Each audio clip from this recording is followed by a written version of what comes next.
Oh, ito mga kababayan, ha? Ito, punta na tayo dito sa main topic natin. Ano lang yun? Appetizer lang yun. Tayo sa main course. Grabe ka, John Vic Remulla. Anong ginawa mo? Anong pinaggagawa mo?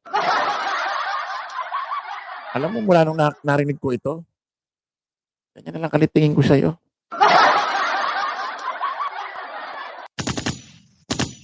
Natin, laki ng tingin ko sa'yo kasi artista ka pa eh. Pero nung narinig ko to kay General Torre, yung tingin ko sa'yo, ganyan na lang. Wait na lang. Grabe ka. Pangulong Bongbong, itatag ko sa ito, Mr. President, para mapanood mo. Magugulantang ka sa maririnig mo kay General Torre. Grabe. John Vic. Hindi ko ini-expect ito. Di ba sinasabi ni John Vic, walang warrant, ganito, ganyan, di ba? Pakinggan niyo muna 'tong interview ni John Vic kay Karen Davila. Pakinggan niyo muna 'to, ha. Wala naman kami warrant of arrest. Wala. So, bakit namin hahanapin? Ba't namin na-arrestuhin? Kung gusto niya siya mag-citizen's arrest, di ba? Kung tingin niya sabi niya kasi may warrant eh.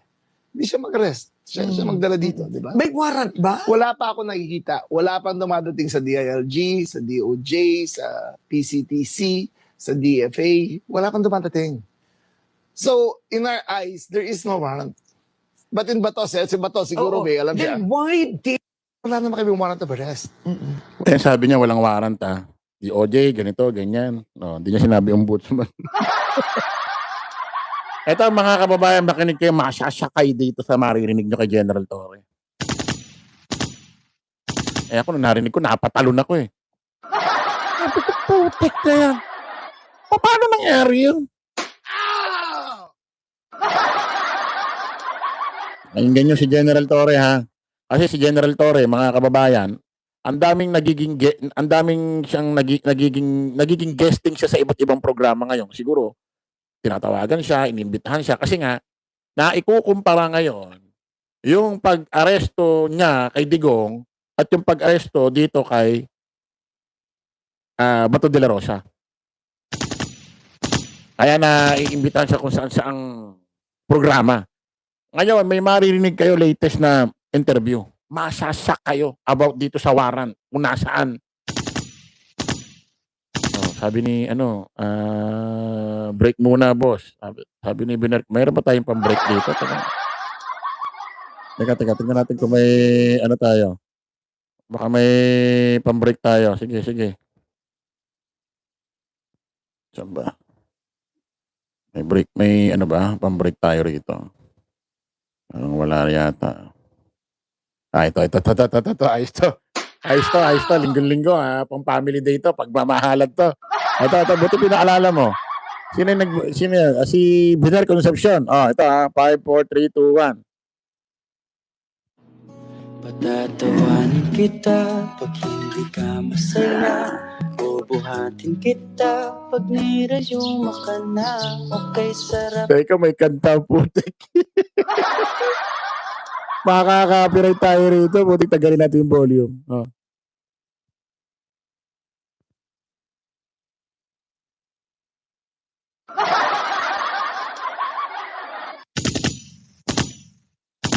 Anak ng...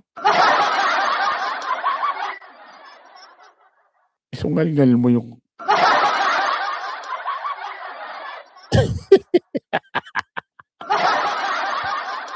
Anak ng... Hinihintay ko sungal-ngalin yung pagsubo ng lugaw. Isungal-ngal sa bunganga ni Digong. Hindi ginawa ni PBBM. No? Dino, isa pa.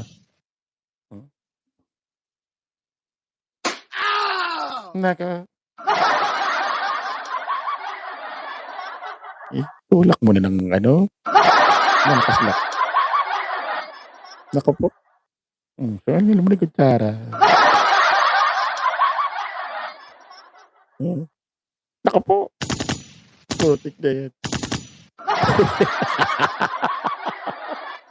Ay, bakit mo tayo naglalaban-laban kung ganito kasi sweet tong mga pinagtatanggol natin?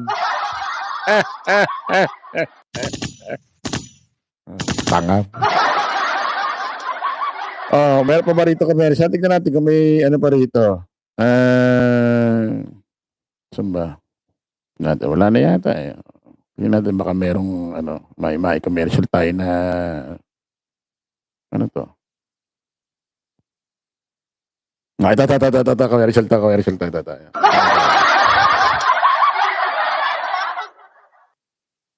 Alang. Ay, teka lang.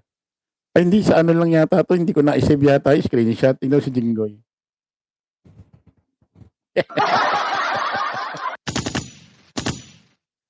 Parang tanga lang yung buti. Teka lang, baka meron pa rito ibang commercial. Wala na yata. Wala na ba? Okay na?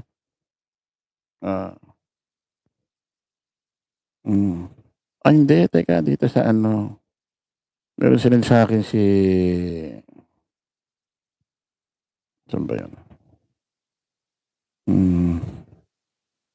Ano to? Ano to?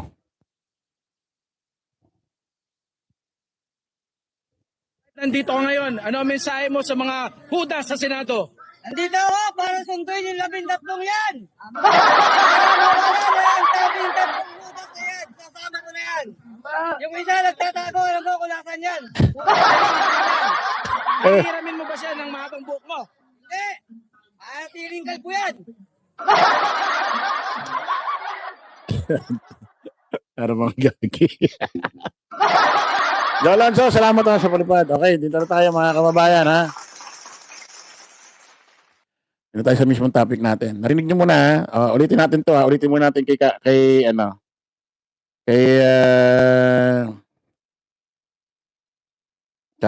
ito, kay Karen Davila. Pakinggan natin. Wala. So, bakit namin nahanapin? Ba't namin na-arrestuhin?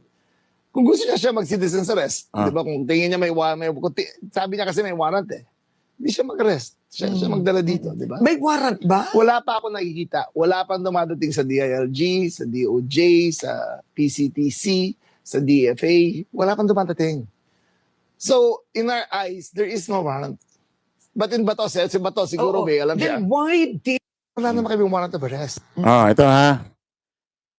Ito, mga kababayan dito, masyasakay rito, ha? Ako, napanood ko to, nasyak ako kanina, eh. Ito na, kay General Torre.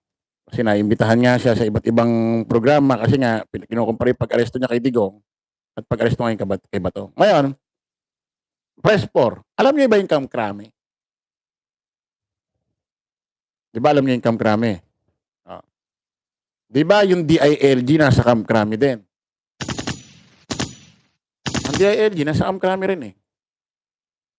Di ba? Pakinggan niyo to, ha? Krame, Quezon City, tapos yung DILG, yung opisina niya, DILG, nasa Krame rin. Pakinggan niyo to. Yan, baka magpipinsan. Yan, Kaya natin, ha? magpipinsan. Kung hindi Pag-usapan lang natin, sir, no? Kasi ang NBI may kopya ng warrant against Senator Bato from the ICC. Yung PNP wala. NBI may kopya ng warrant. Ang NBI, nasa ng NBI? Yung NBI, yung mismong original ng opisina ng NBI, yung National Bureau of Investigation, yung pinaka-original na opisina nila is nasa Taft Avenue. Alam niyo yun, sa Maynila. Nire-renovate ngayon yun. Nire-renovate ngayon yun. Pero babalik pa rin sila doon after magawa. Naalala niyo yun, di ba, nagkagulantang nga, may ibang part doon na kinukonstruction, ang may hawak, Diskaya. Naalala niyo? Nagulat si Director NBI dati na si Santiago. Ngayon, yung opisina ng National Bureau of Investigation ngayon, nasa Pasay na. Nangungupahan muna sila doon. Sa Pasay, malapit sa Mall of Asia. Ulitin ko, ha. Ang kamkrame nasa Quezon City. Ang DILG, opisina ni John Vic, kung saan siya nag-opisina, nasa loob din ng krame. Ulitin natin, ha. pag-usapan lang natin, sir, no? Kasi ang NBI may kopya ng warrant against Senator Bato from the ICC. Yung PNP wala. Can you tell us the process? Kayo, sir, nakapag-serve kayo ng warrant, no? Kay then President Duterte. Paano nakarating yung kopya ng ICC warrant sa PNP? Teka muna ha. Was there a categorical statement stating that there's no warrant? Ayan ha. Ang galing ng usapan eh. Sabi nung hindi ko alam kung scripted to o may gusto talaga silang iparating sa ating mga kababayan. Ikaw, PNP ka, dati, naresto mo si Digong, si Duterte, former president, paano nagkaroon ng kopya ang Philippine National Police? Hindi ko alam kung scripted to, pero parang the way nung kanilang usapan, may gustong ipaalam sa ating mga kababayan. Bakit? Pakinggan nyo. Given to the PNP? Well, according to Secretary John Vic Remulla, wala silang hawak na kopya ng warrant. Unless that you're saying that the international bodies should have so many entries in so many entry points in the government of the Philippines. I don't think so. There's only one entry point of the international police, and because ICC has nothing to do with the Philippines. Yes, okay? exactly. ICC, that's why the ICC is coordinating with the Interpol, and Interpol, there's only one gateway in the Philippines, the Which National is? Central Bureau, which is the PCTC, and its office is inside Camp Crame. All right. It's inside Camp Crame. The office of the PCTC is inside Camp Crame. That is the gateway of the Interpol to What the?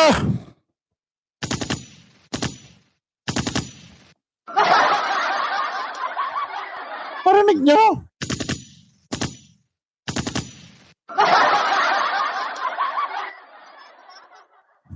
Yung hawak ng Interpol na PCTC nasa loob ng Camp Crame. Anak ng putik, John Vic Remulla. Ano to?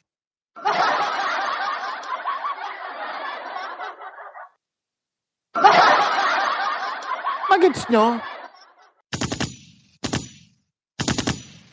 Nagets nyo?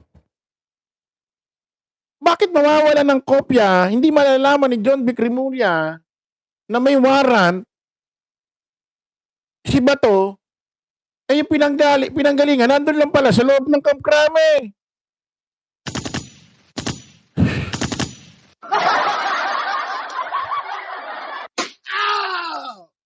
Kaya nga sabi ko, ano kaya ito? Totoo kayang tinanong to ng o scripted o para merong iparating sa atin?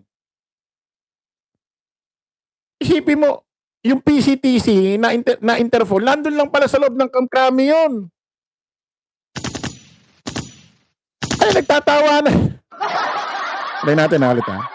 Pag-usapan lang natin, sir, no? Kasi ang NBI may kopya ng warrant against Senator Bato from the ICC. Yung PNP wala. Can you tell us the process? Kayo, sir, nakapag-serve kayo ng warrant, no? Kay then President Duterte. Paano nakarating yung kopya ng ICC warrant sa PNP? Teka muna ha.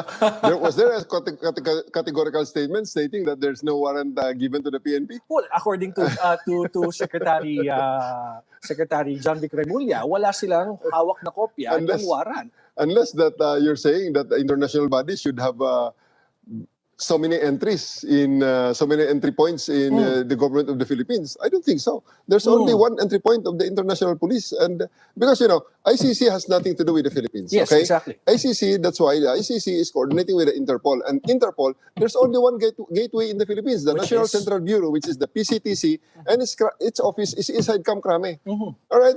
It's inside Camp Crame. The office of the PCTC is inside Camp Crame. That is the gateway of the Interpol to the Republic of the Philippines. And Putik na.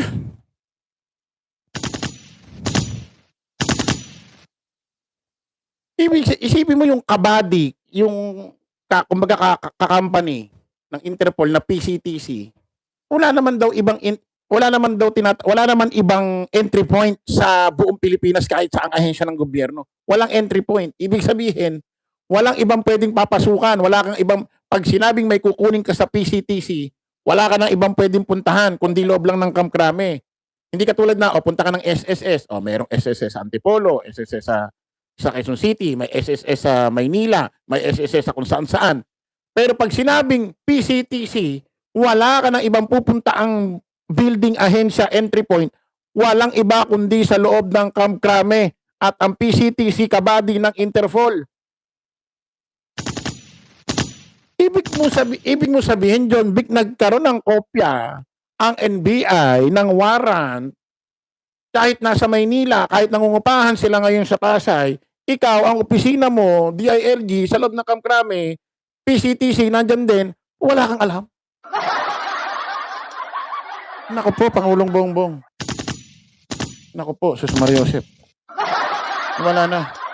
Kaya pala sabi ni dating Senador Antonio Trillanes, wala na, suko na ako dito. Eh, maliwanag na panloloko ito pag ganyan. Kaya naman pala ganito usapan itong dalawa. Ay, Sus Maria Josep.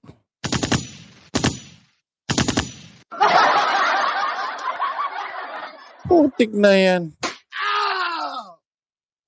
Sabi ni Andrea Lagoso, mahal ng kap mo, Chris. Bigay nga lang yan. Anak ng teteng. Kaya naman pala ganun yung usapan nila. Kaya naman pala putik nung pinanonood ko, nakikinig ako, nagwawalis ako sa baba. Eh, nung narinig ko ito, eh halos na lang maitapong ko yung walis sa... Kaya pala nung narinig ko, sabi ko, what? What in the hell? Kaya naman pala. Kaya naman. Ang sarap pakinggan. Ulitin natin, ha? Pag-usapan lang natin, sir, no? Kasi ang NBI may kopya ng warrant against Senator Bato from the ICC. Yung PNP wala. Can you tell us the process? Kayo, sir, nakapag-serve kayo ng warrant, no? Kay then President Duterte. Paano nakarating yung kopya ng ICC warrant sa PNP? Teka muna ha. Tingnan mo, natawa si General Torre. Sabi ko, hindi kaya scripted ito. Hindi kaya nag-usap na sila para maiparating sa taong bayan ang katotohanan. Tapos sabi nung anchor nung host, teka muna, General, ha? Yung NBI, may kopya sila ng warrant, di ba to? Pero ang PNP, wala. Eh kayo, di ba nagkaroon na kayo ng experience dyan na hinuli nyo si former President Rodrigo Roa Duterte? Paano kayo nagkaroon ng kopya, PNP? Paano nagkaroon ng PNP nung panahon mo? Natawa si General Torre, kaya naman pala. Ang NBI may kopya ng warrant against Senator Bato from the ICC. Yung PNP wala. Can you tell us the process? Kayo, sir, nakapag-serve kayo ng warrant, no? Kay then President Duterte. Paano nakarating yung kopya ng ICC warrant sa PNP? Teka muna ha. Was there a categorical statement stating that there's no warrant given to the PNP? Well, according to Secretary John Vic Remulla, wala silang hawak na kopya ng warrant. Unless that you're saying that the international bodies should have so many entries in so many entry points in the government of the Philippines. I don't think so. There's only one entry point of the international police, and because ICC has nothing to do with the Philippines. Yes, okay? exactly. ICC, that's why the ICC is coordinating with the Interpol, and Interpol, there's only one gateway in the Philippines, the Which National is? Central Bureau, which is the PCTC, and its office is inside Camp Crame. All right. It's inside Camp Crame. The office of the PCTC is inside Camp Crame. That is the gateway of the Interpol to the Republic of the Philippines. And I don't think that... Isipin mo, diniin pa ng diniin ni General Torre. Oh my goodness.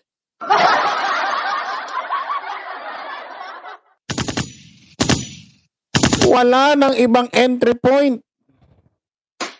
Wala nang ibang ahensya. Pag sinabing PCTC, wala na kahit saan. Isa lang ang branch. Saan ang branch?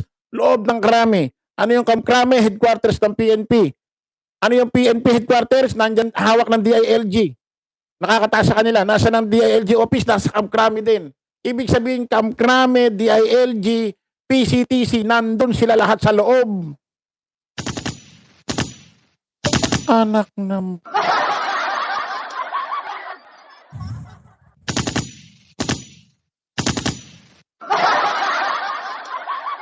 Sir John Vic, paliwanag mo to, sir. Bilang isang namumuno ng isang ahensya ng gobyerno, sir, ipaliwanag mo yan. Naku po, Secretary John Vic Remulla, anong nangyari sa'yo? Anong pinaggagawa mo?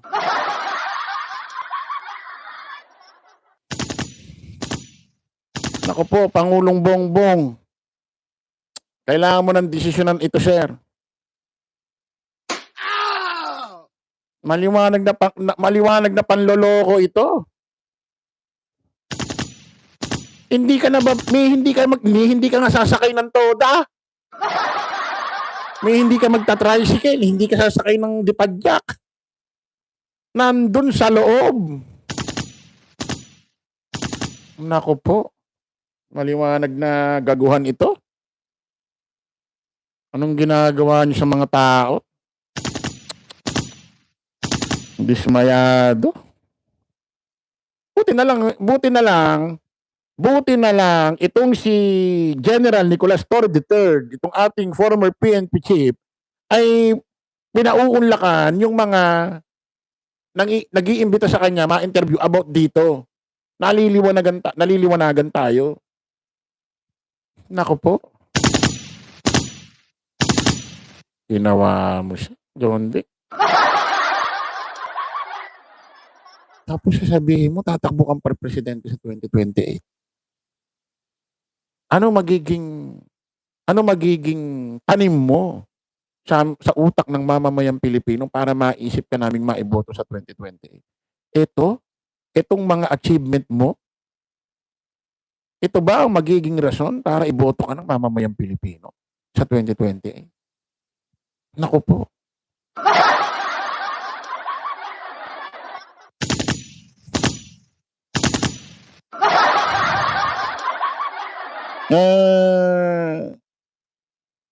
Salamat po sa palipad.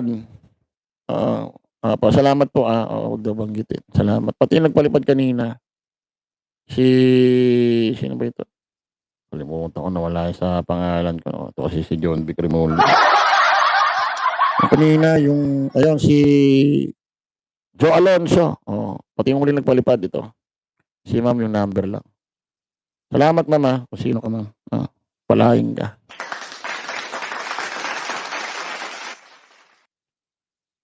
Alam nyo, napainggan ko to kanina, hindi ko alam kung na-stress ako eh.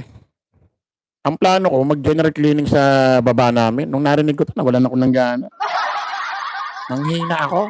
Sabi ng miss ko, kala ko naglilinis ka dyan sa baba. Ba't bigla ako umupo? Ba't parang, ba't ginawa yung ulo mo? Sabi ko, may napainggan akong balita. Na-stress ako.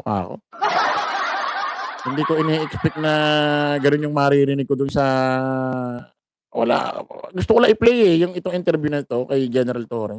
Pero nung narinig ko yun, para akong na-shock.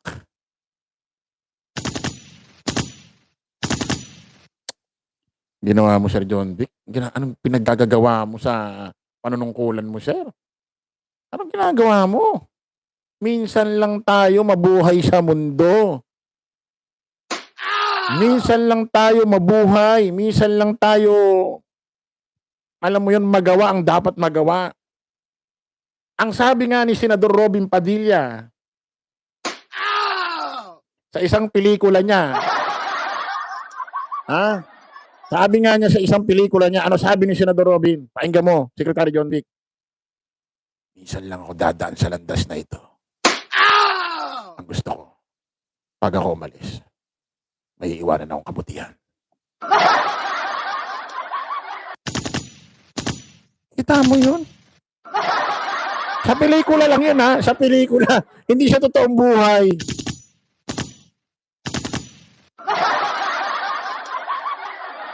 Di ba, minsan lang tayo mapunta dito sa mga daanang ito. Tama na natin, sir. Maswerte na tayong abutin ng 100 taon. Napakadalang mangyari niyan. Lalo na ngayon, madumi na ang kapaligiran, hindi na ganun kalinis ang pagkain, napaka-imposible na abutin tayo ng 100. Maswerte na tayo, abutin tayo ng, siguro, maswerte na ako, abutin ako ng 25 years old. Dahil 22 pa lang ako eh. Ha? Gawa tayong tama. Sir Joseph, grabe ka, Sir John. Anong pinaggagawa mo sa buhay mo? Disappointed mga Pilipino sa isa. Artista ka pa man dati. Tingnan mo si Yorme, si Isko. Ang galing na, ano, ang galing na politiko, artista. Ang gandang iiwanan legacy. Diba? Kaya mo si Yorme, Isko Moreno, palakpakan. Oh. Yorme, di tayo talo yung sinaluha. Ay, hindi ako sabihin.